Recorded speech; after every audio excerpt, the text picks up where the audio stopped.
मैं जीऊं या मरूं वो तेरे लिए है, तू मेरा प्रभु।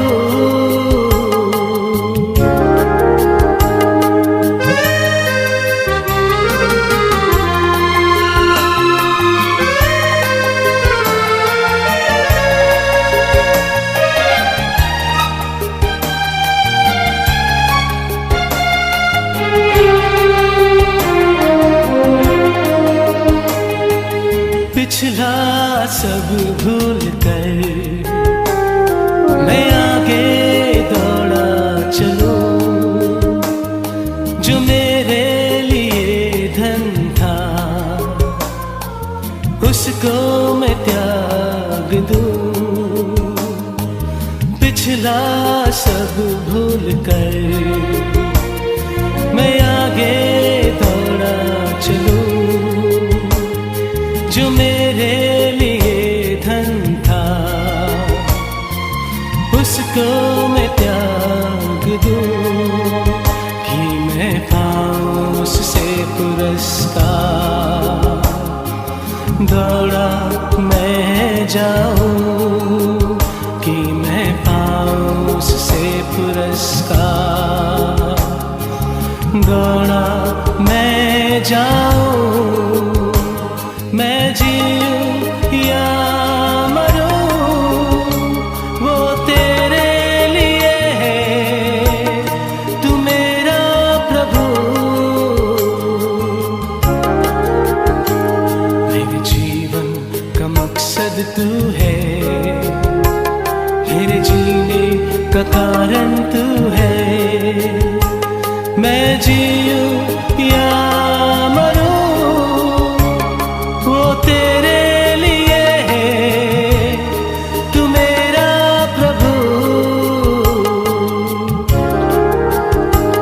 मेरे जीवन का मकसद तू है, मेरे जीने का कारण तू है। मैं जीऊं या मरूं वो तेरे लिए है, तू मेरा प्रभु।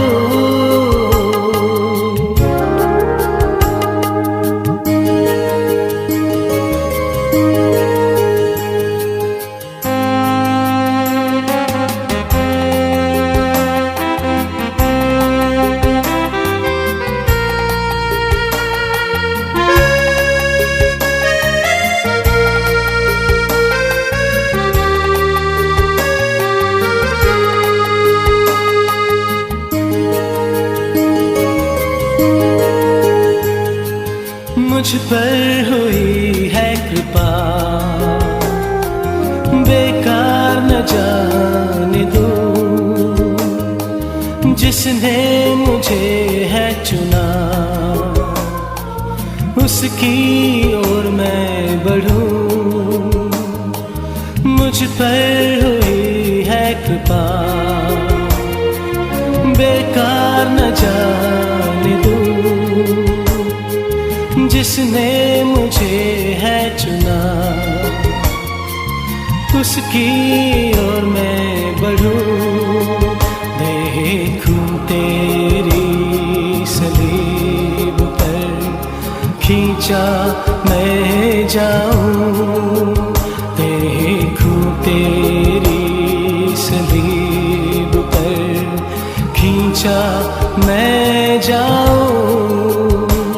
मैं जीऊं या मरूं वो तेरे लिए है, तू मेरा प्रभु।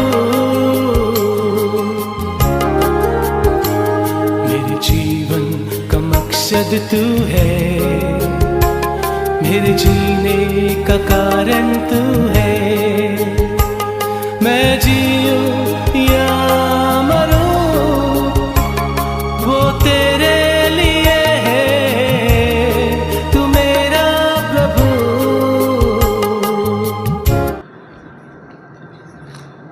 मसीह के लिए जीवन जीना, साधु किशन सिंह की जीवंत साक्षी, भाग 8।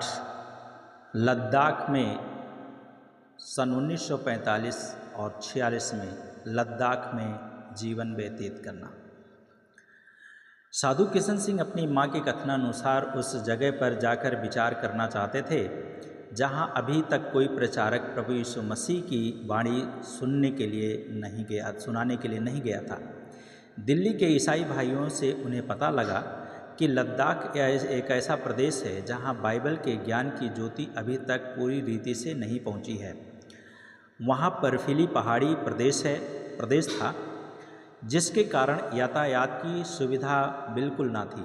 अतः कई बातों में लद्दाख पिछड़ा हुआ प्रदेश था। उन दिनों कश्मीर तक तो यात्रा के साधन उपलब्ध थे, उसके आगे पैदल ही चलना पड़ता था। साधु किशन सिंह के पास तो कश्मीर तक जाने की यात्रा के लिए पर्याप्त पैसे भी नहीं थे। अतः थोड़ी दूर बस से जाते तो कभी थोड़ी दूर रेलगाड़ी से, अधिकतर तो वे पैदल ही यात्रा करते चले गए। इसे ही वे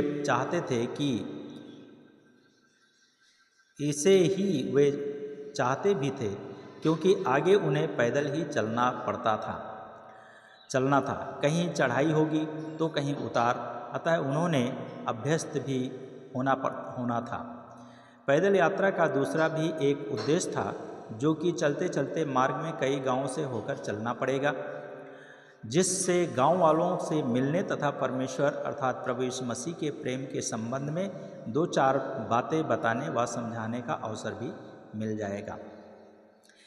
एक दिन यूं ही चलते चलते रात के 9 बजे वे जालंधर पहुँचे। मार्ग पर एक बहुत बड़ा मकान था, शायद किसी ईसाई का निवास था।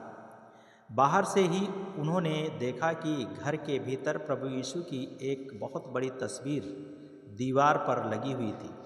सारा दिन भूखे प्यासे चलते चलते साधु जी बहुत ही थक गए थे, अतः एक मसीही भाई का निवास पाकर अत्यंत आनंदित हुए। उन्होंने सोचा कि आज की रात यहीं बिताऊं, कल प्रातःकाल ही यहाँ से निकल जाऊंगा। वे थके मादे उस मकान के द्वार पर जा पहुँचे।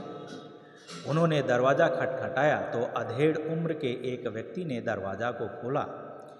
देखने में तो वह धर्मनिष्ठ सज्जन सा लग रहा था, लेकिन साधु सिंह को देखते ही वह कई तरह के प्रश्न पूछने लगा। तुम कौन हो? कहाँ से आए हो? क्या चाहते हो? साधु जी ने उत्तर दिया, मैं प्रभु यीशु मसीह का सेवक हूँ और उसकी वाणी लोगों तक पहुँचाने के लिए लद्दाख जा रहा हूँ।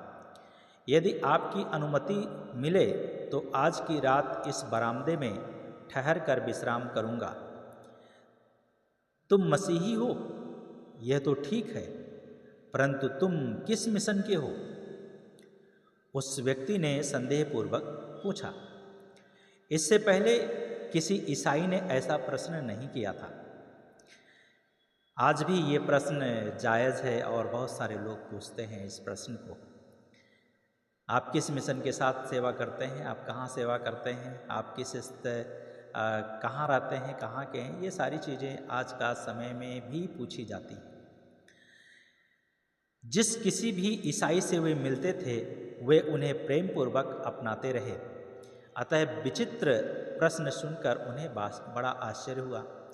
उन्होंने नम्रतापूर्वक बताया, मुझे बिशप उल्मर साहब ने बपतिस्मा दिया था, जो सिस्टर एस मिशन के थे,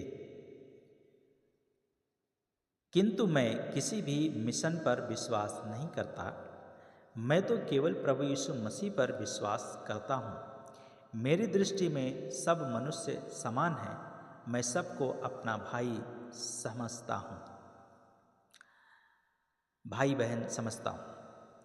उस समय उन्हें मिशनों के संबंध में विशेष ज्ञान नहीं था। उनकी धारणा केवल यही थी कि समस्त ईसाई एक जैसे ही होते हैं। साधु किशन सिंह की बातें सुनकर उस व्यक्ति ने निराशा भरे स्वर में कहा, मुझे बड़ा अफसोस हो रहा है कि तुम मेरी मिशन के सदस्य नहीं हो, इसलिए मेरे यहाँ पड़ाव नहीं डाल सकते। साधु जी ने दोबारा निवेदन किया, कृपया मुझे यहाँ एक रात यहीं काटने दो, सवेरा होते यहाँ से चला जाऊँगा। रात अधिक हो गई है, मैं बहुत थक भी गया हूँ। यहाँ मेरा कोई परिचित व्यक्ति नहीं है।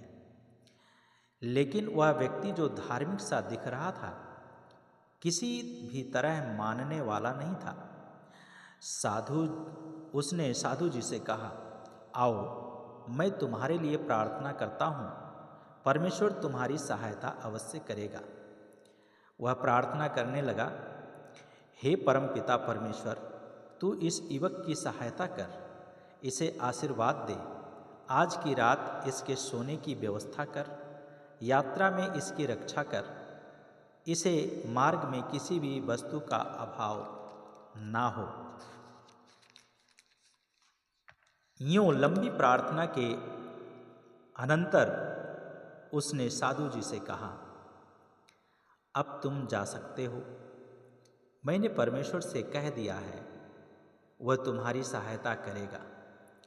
इतना बताते ही दरवाज़ा बंद कर लिया। किशन सिंह निराश वहाँ से चलने लगे। सड़क पर आकर वे सोचने लगे कि ये कैसा ईसाई है, एक थके मादे पथिक की सहायता करने में मुंह मोड़कर परमेश्वर को आज्ञा देता है कि तू इसकी सहायता कर, मानो परमेश्वर उसका सेवक हो। याकूब की पत्री उसका 2 अध्याय 15-16 में लिखा गया है, यदि कोई भाई या बहन नंगे उघाड़े हो और उन्हें प्रतिदिन भोजन की घटी हो, और तुम में से कोई उससे कहे, कुशल पूर्वक जाओ, गर्म रहो और तृप्त रहो, किंतु उसकी शारीरिक आवश्यकताएं पूरी ना करे, तो उससे क्या लाभ होगा। उस व्यक्ति ने केवल एक रात भर की विश्रांति के लिए थोड़ी सी जगह ना दी, किंतु प्रार्थना में कई तरह के कुशलतापूर्ण वाक्य प्रयोग कर समझ बैठा कि उसने घर आए मेहमान के प्रति अपना कर्तव्य निभा दिया। कई बार बहुत सारे मसीही लोग ऐसा ही सोचते हैं। साधु जी ने विचार किया कि अब समय भी अधिक हो गया है तथा पाँवों के आगे चलने की शक्ति भी नहीं रही है, अतः किसी असहृदय भाई का घर ढूंढ। वहाँ आसपास अन्य कोई मकान भी नजर न आ रहा था, अतः उसी मकान के सामने एक बरगद के पेड़ के नीचे जाकर लेट गए। दुर्भाग्यवश थोड़ी ही देर पर भयंकर तूफानी वर्षा होने लगी। उनके सारे कपड़े तथा कंबल भीग गए। ठंड के मारे शरीर थरथराने लगा। वर्षा भी थमने का नाम ना ले रही थी। थोड़ी देर के पश्चात उस मकान का एक कुत्ता उनके पास आकर बैठ गया। सारी रात उनके साथ ही भीगता रहा। बेजुबान जानवर अपनी सहायता दिखाने के लिए और क्या कर सकता था। उनके साथ वह कुत्ता सारी रात भीगता हुआ तथा ठंड में सिकुड़ता हुआ साधु किशन सिंह पर अपनी सहानुभूति प्रकट कर रहा था तथा मौन रूप से सांत्वना दे रहा था। उस बोलने वाले मनुष्य प्राणी से यह मूक जानवर कुत्ता ही श्रेष्ठ प्रमाणित हुआ। प्रातःकाल उसी रास्ते से एक वयोवृद्ध व्यक्ति गुजर रहा था जो लाल कमीज पहना हुआ था। उसके कंधे पर यश की मुद्रा थी,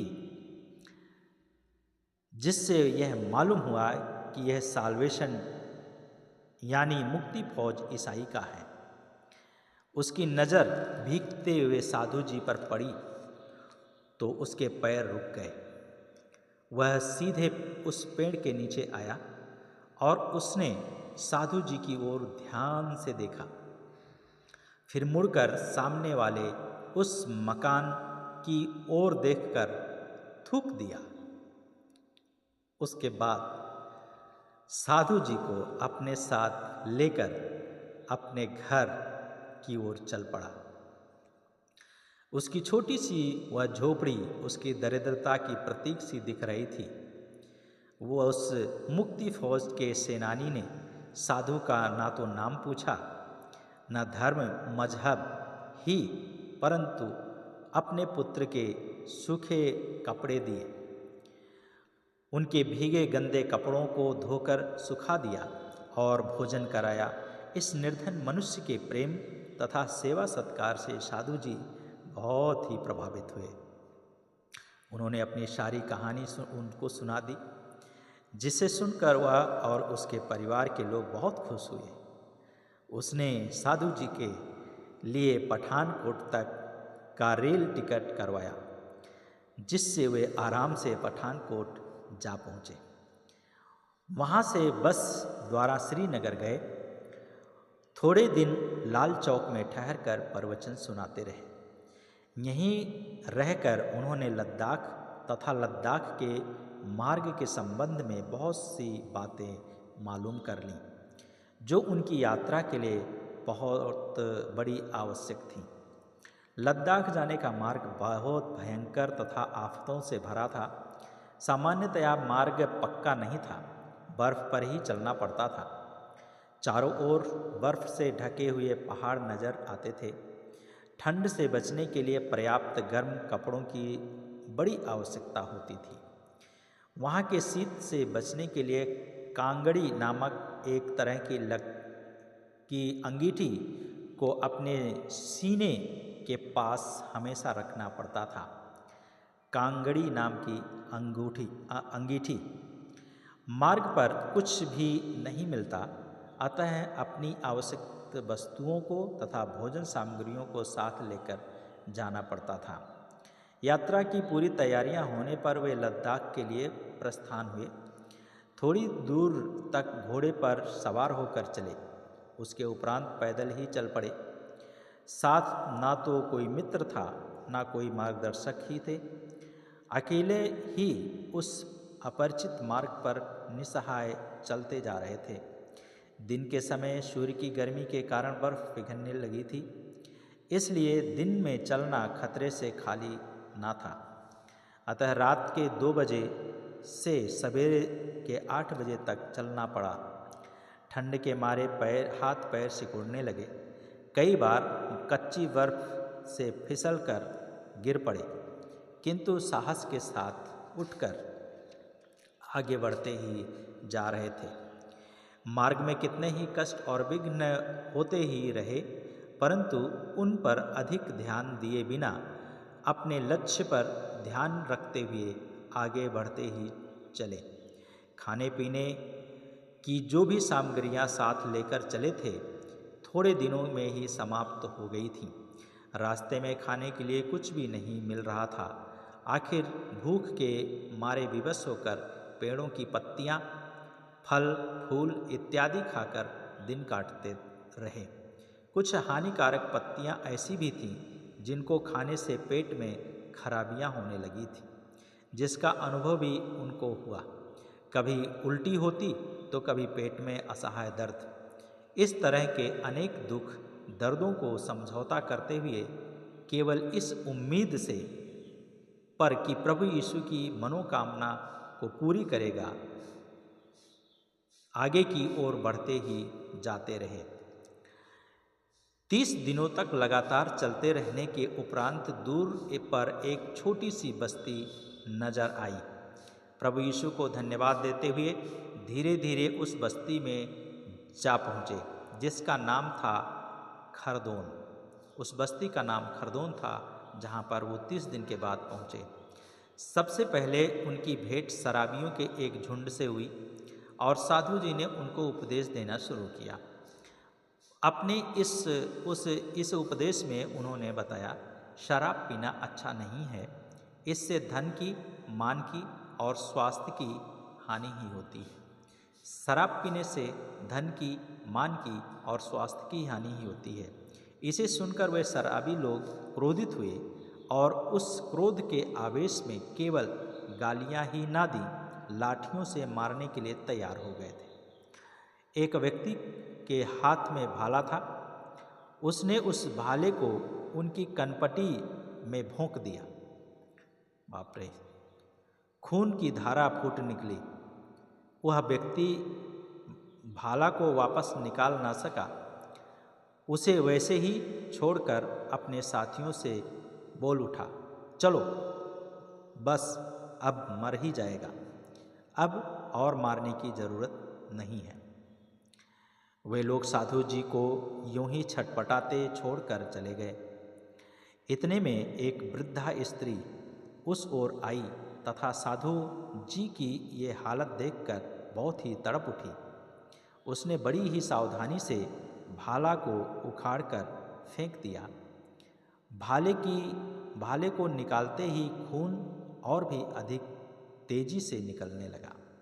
सिर चकराने लगा। बहुत देर तक वे असहनीय दर्द के मारे तड़पते रहे। वृद्धा स्त्री ने उन्हें समझाया, बेटा ये लोग बड़े दुष्ट हैं, वे दोबारा इधर आ सकते हैं तो तुम्हें जीवित ना छोड़ेंगे। इसलिए यही अच्छा है कि तुम थोड़ा कोशिश कर उस ओर की ढलान के नीचे उतर जाओ तो बच जाओगे। साधु जी का बहुत खून बह जाने से वे बिल्कुल निढाल हो गए थे। आँखों के सामने अंधेरा छाने लगा था। पैर डगमगा रहे थे। अतः थोड़ी दूर तक वह वृद्धा सहारा देकर ले चली। थोड़ी दूर चलने पर वह वृद्धा अपने घर वापस चली गई। शरीर की शिथिलता तथा थकावट के कारण डगमगाते चलते रहे, पैर लड़खड़ाते रहे। थोड़ी दूर चलने पर बर्फ पर से उनका पैर फिसल गया और फिसलते फिसलते बहुत नीचे की ओर लुढ़कते हुए आखिर वो एक नदी में गिर पड़े। पानी बर्फ जैसा बिल्कुल ठंडा था, पर नदी उतनी गहरी नहीं थी। पहले ही शराबियों ने जो मारा पीटा था, उसके कारण शरीर में सर्वत्र घाव हो गए थे। उनमें से अब भी रक्त रिस रहा था। इतनी ऊंचाई से गिरने के कारण उनमें जो शक्ति बची थी वो भी नष्ट हो गई थी। किसी तरह किनारे पर पहुँचे और इधर उधर नज़र दौड़ाई, लेकिन कहीं भी ना तो कोई आदमी दिखाई दिया और ना कोई घर दिखाई दिया। अब उनमें इतनी शक्ति भी ना रही जिससे वे नदी को पार कर गांव पहुंच जाएं। धीरे धीरे अंधकार बढ़ता ही जा रहा था। रात होने से पहले किसी न किसी सुरक्षित स्थान पर पहुंच जाना जरूरी था, अन्यथा किसी जंगली जानवर का शिकार होना पड़ता। बड़ी मुश्किल से कराहते उठे और इधर उधर के पत्थरों व पेड़ों को पकड़कर किनारे से ऊपर की ओर बढ़ने लगे। थोड़ी दूर यूं ही चलने पर उन्हें एक गुफा दिखाई दी और धीरे धीरे वहां चलकर ठहर गए। साधु किशन सिंह लद्दाख में सिंह की गुफा में साधु किशन सिंह पहुंच गए। जिस गुफा को साधु जी ने अपना पड़ाव बना लिया था वह उस समय खाली ही थी, लेकिन वह सिंहों की गुफा थी। वहां तक आते आते बेसुध होकर गिर पड़े। जब सुध में आए तब उन्हें मालूम ना हो रहा था कि वे कहाँ हैं। इस सुध बेसुध की अवस्था में बाहर से सिंह के गरजने की आवाज़ कानों में पड़ी तो उनकी आंखें खुली तो देखते क्या हैं, एक सिंहनी अपने 2 बच्चों के साथ गुफा के द्वार पर खड़ी हुई दहाड़ रही है। भय तथा अब ना बचने की आशा से साधु जी ने अपनी आंख बंद कर ली। थकावट तथा शारीरिक पीड़ा के मारे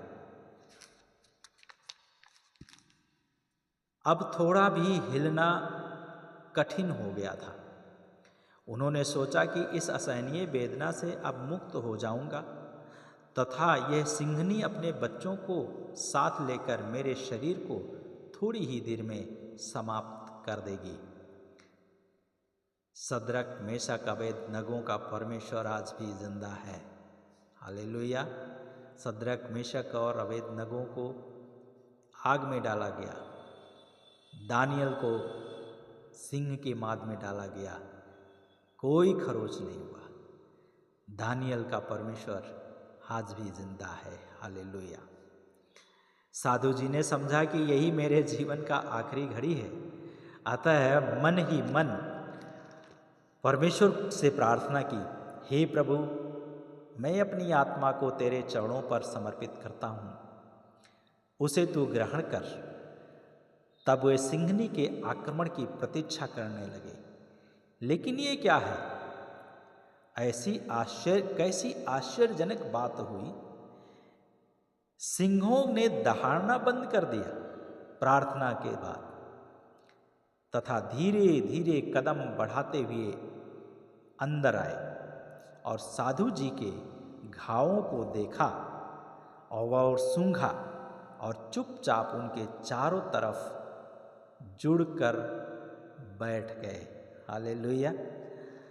जुड़कर चारों तरफ शेर और सिंहनी अपने बच्चों के साथ बैठ गई उस गुफा में, साधु किशन सिंह के चारों तरफ। थोड़ी देर के पश्चात साधु जी ने अपनी आंखें खोलकर देखा तो सिंहनी अपने बच्चों के साथ आराम से सो रही है। उन्होंने सोचा कि अभी उन्हें भूख नहीं लगी है, शायद थोड़ी देर बाद जब भूख लगेगी तब ये खाएगी, इसलिए ये चारों ओर से घेर कर बैठे हुए हैं। उनकी गर्माहट से घावों का दर्द थोड़ा कम होता सा प्रतीत होने लगा, जिसके कारण साधु जी को भी खूब नींद आ गई। जब सिंहनी तथा उसके बच्चे जाग उठे तब साधु जी को कोई हानि ना की। वे सिंह रात के समय शिकार के लिए चले जाते और दिन निकलने से पहले वापस लौट आते थे। इन सिंहों के साथ साधु जी पूरे 5 दिन गुफा में पड़े रहे। कितना दिन? 5 दिन गुफा में पड़े रहे। सिंहों का यूं आना, किसी प्रकार की हानि ना पहुंचाना आदि देखकर साधु जी को बहुत ही आश्चर्य होने लगा। वे चिंतित मन से में सोचने लगे कि मेरे उनके इतने पास रहने पर भी वे सिंह मुझे क्यों नहीं मारते हैं। और ये 7वीं बार थी जब सिंहों के जाल से प्रभु ने मृत्यु से बचाया। ये मृत्यु का 7वां आक्रमण था। ये साधु जी परमेश्वर पर पूरा भरोसा रखने वाले व्यक्ति थे, अतः सिंहों के इस व्यवहार को परमेश्वर की इच्छा तथा कृपा मानने लगे थे, क्योंकि वो दयालु प्रभु अपने सच्चे भक्तों को कठिन से कठिन परिस्थिति में भी रक्षा करता है।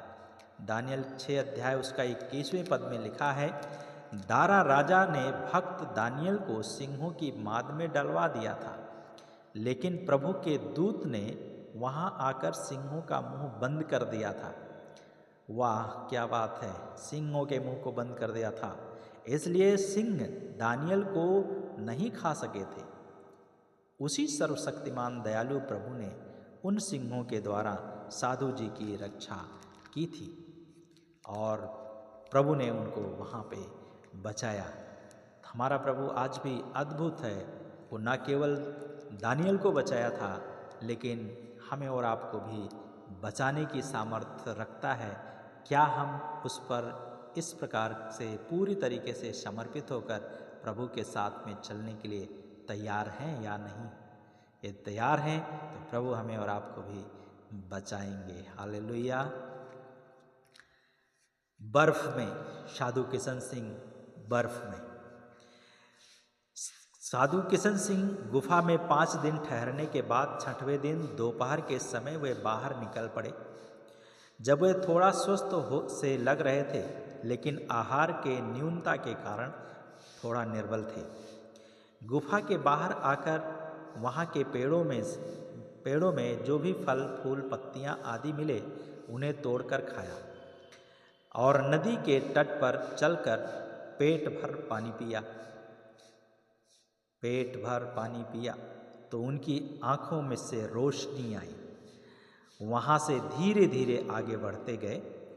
काफ़ी ऊंचाई पर चलने पर भी उन्हें कोई गांव दिखाई ना दिया। जहाँ देखे वहाँ बर्फ ही बर्फ फैली थी। दिन ढलने लगा। संध्या होने से पहले किसी गांव में पहुंचना चाहते थे, लेकिन इसकी कोई आशा ना रही। उसी समय बर्फीली तेज हवा चलने लगी तो उस हवा में खड़े रहना भी मुश्किल हो गया। थोड़ी देर में बर्फ का तूफान आ गया। पल भर में चारों ओर कोहरा छा गया। कुछ भी दिखाई ना दे रहा था। हाथ पैर ठंडे पड़ गए। बुरी तरह थर थर से कांपने लगे और जोर जोर से दांत बजने लगे। कट कट की आवाज़ आने लगी। बड़ी मुश्किल से एक बड़े पेड़ के नीचे आ पहुँचे। डूबने वाले को तिनके का सहारा सा उन्हें वह पेड़ मिल गया। उन्हें बड़ी आशा थी कि उस पेड़ से उनकी रक्षा हो जाएगी, परंतु तूफान बहुत भयंकर था, अतः उस पेड़ से उनकी पूरी रक्षा ना हो सकी। साधु जी ने ठंड के मारे अपने कंबल को अच्छी तरह लपेट कर ओढ़ लिया और तथा सिकुड़ कर बैठ गए, लेकिन ठंड कम ना हुई। सारा शरीर पत्ते की तरह कांपता रहा। उनके शरीर पर बर्फ जमती ही जा रही थी। साधु जी को ऐसा प्रतीत होने लगा था कि अब बचना असंभव है। उन्होंने निश्चय कर लिया कि यही जीवन का आखिरी घड़ी है। कई बार आपका जीवन में भी ऐसी बात हुई होगी और ऐसी घटना हुई होगी। अतः परमेश्वर से प्रार्थना करने लगे। प्रार्थना करते करते बेहोश हो गए। सारी रात उनके शरीर पर बर्फ गिरती ही रही। दूसरे दिन दोपहर के समय एक लद्दाखी आदमी लकड़ी चुनने उस जंगल में आया। जंगली लकड़ियाँ बर्फ से ढकी जा चुकी थीं, अतः बर्फ को हटाकर लकड़ियाँ निकालता तो कहीं पेड़ों की जड़ें काटता था। साधु जी के शरीर पर बर्फ खूब जम जाने से उस आदमी को ऐसा दिख रहा था मानो किसी पेड़ की जड़ यहाँ पर है। अतः उसने अपनी कुल्हाड़ी से उस पर पूरा बल लगाकर वार किया तो बर्फ टूटकर इधर उधर बिखर गई और उन बर्फ के टुकड़ों के बीच साधु जी का सिर दिखाई दिया, जिसे देखकर वह आदमी अवाक रह गया और झटपट चारों ओर से बर्फ निकालने लगा। साधु जी बेहोशी की अवस्था में ही मूर्छित वैसे ही बैठे थे। उनका शरीर बर्फ के जैसे ही ठंडा था। उस व्यक्ति ने जल्दी से यहाँ वहाँ से लकड़ियाँ लाकर उनके पास रखी और आग जला दी। आग की गर्मी लगते ही लगते उस अचेतन शरीर में चेतना का संचार धीरे धीरे होने लगा। थोड़ी देर में उसकी आंखें खुली तो व्यक्ति भयभीत होकर वहाँ से भाग गया। पता नहीं उसने क्या समझा था। साधु जी ने परमेश्वर को धन्यवाद दिया कि प्रभु ने एक बार पुनः तूने मुझे बचा लिया, और ये 8वीं बार थी जो मृत्यु का मुंह से प्रभु ने साधु जी को बचाए थे। लेकिन उन्हें बड़ा दुख हुआ कि उस व्यक्ति से बातें नहीं हो सकी। यदि उससे पूछते तो शायद किसी गांव में पहुंच जाते। इस दुख में भी वह अनुभव कर कि परमेश्वर उनके साथ ही है। उन्हें बड़ा आनंद हो रहा था। उस आनंद अवस्था में ही उन्होंने परमेश्वर से प्रार्थना की, हे यहोवा, तूने मेरा प्राण अधोलोक से निकाला है। तूने मुझको जीवित रखा है और कब्र में पड़ने से बचाया है। भजन संहिता 30 अध्याय उसका 3 पद। यदि समय पर परमेश्वर उस लकड़हारे को नहीं भेजता तो साधु जी का बचना असंभव नहीं होता। परमेश्वर अपने डरवैयों को बचाता है, हर विपत्ति से छुड़ाता है। परमेश्वर का ये वचन जीवित है और प्रबल है और सत्य है, और यहाँ पर हम उसकी प्रबलता को, सत्यता को देखते हैं। इसके साथ ही साथ जब वे आगे बढ़ते हैं, तीसरी जो लद्दाख में घटना होती है वो है अजगर सांप की मृत्यु। अजगर सांप की मृत्यु। परमेश्वर आपको जहाँ भी रखा है किसी न किसी एक मकसद से रखा है, इसलिए कभी भी परमेश्वर के लोगों को चिंतित, भयभीत हो सकते हैं, लेकिन उसमें भी स्थिरता के साथ प्रभु के साथ में बने रहकर हम परमेश्वर की महिमा और बड़ाई कर सकते हैं। एक के बाद एक कई दुखों का सामना करते करते साधु जी अपने लक्ष्य को पूर्ण करने के लिए आगे की ओर बढ़ते ही जा रहे थे, इस उम्मीद पर कि एक ना एक दिन सफलता निश्चित है। साहस व धैर्य का फल मीठा होता है। जैसे बाइबल में, पवित्र शास्त्र बाइबल इब्रानियों की किताब 10 अध्याय 35वें पद में लिखा है, इसलिए साहस ना छोड़ना, क्योंकि इसका फल महान है। परमेश्वर की इच्छा करने और उसकी प्रतिज्ञा का वरदान प्राप्त करने के लिए तुम्हें धीरज की आवश्यकता है। लगातार 2 घंटे चलने पर वे थक जाते थे। एक तो पहाड़ी मार्ग की कठिनता, तो दूसरी पर्याप्त भोजन का अभाव। कितने ही दिन बीत गए, लेकिन पेट भर खाना खाने को नहीं मिला था। एकदम थक जाने से अब उनसे आगे चला नहीं जाता था। तो एक बड़े पत्थर पर बैठ गए और प्रार्थना कर रहे थे वहाँ पे। और प्रार्थना करके जब उठे तो वहाँ पे इस प्रकार से, हे परम पिता परमेश्वर, मैं इस प्रदेश में तेरी वाणी का प्रचार करने के लिए आया हूँ, लेकिन इतने दिन गुजर गए, अपने कार्य का आरंभ करने का सौभाग्य नहीं मिल रहा है। हे प्रभु, अब मुझे और अधिक दिनों तक इन जंगलों में यूं ना भटका। अब मुझे उन लोगों के पास पहुंचा दे जिनको मैं तेरे प्रेम पूर्ण वचन सुना सकूं, तथा तेरे उस बलिदान की कहानी जो तूने पापियों के लिए क्रूस पर किया था सुना सकूं। तूने मुझे भयंकर आफतों से बचाया है तथा मेरी प्रार्थना को आज तक सुनता आ रहा है। प्रभु, मैं तेरे काम करने का अभिलाषी हूँ। तेरा वचन सुनाते सुनाते बलिदान हो जाने की इच्छा रखता हूँ। हे प्रभु, मेरी इस प्रार्थना को सुन ले। आमीन। साधु जी यूँ प्रार्थना में मग्न हो रहे थे कि एकाएक तेज हवा चल पड़ी तथा जिस पत्थर पर वे बैठे थे, बैठकर प्रार्थना कर रहे थे, वह भी हिल उठा और उनके साथ ही वह पत्थर ढलान पर लुढ़कने लगा। नीचे एक बड़ी खाई थी।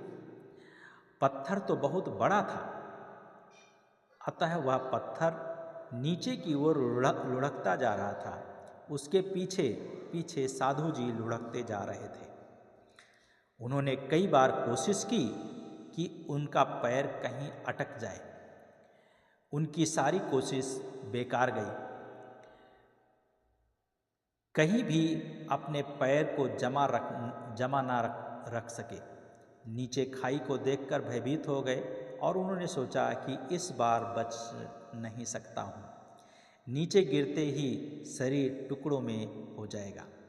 वे तो पल भर के पहले यही प्रार्थना कर रहे थे कि प्रभु उन्हें मनुष्यों तक पहुँचा दे ताकि वे उन्हें प्रभु का पवित्र प्रेम बता सकें।